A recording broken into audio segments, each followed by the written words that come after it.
Hello दोस्तों, मैं संदीप सांवरिया आप सभी लोगों का स्वागत करता हूं। और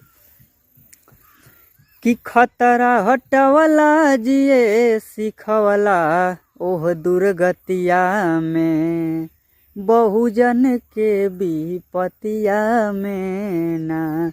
कि खतरा हटवला जिए सिखवला ओह दुर्गतिया में, बहुजन के विपतिया में ना। कैला लंदन में पढ़ाई, जिए के ढंगवा दिहला बताई। कैला लंदन में पढ़ाई, जिए के ढंगवा दिहला बताई।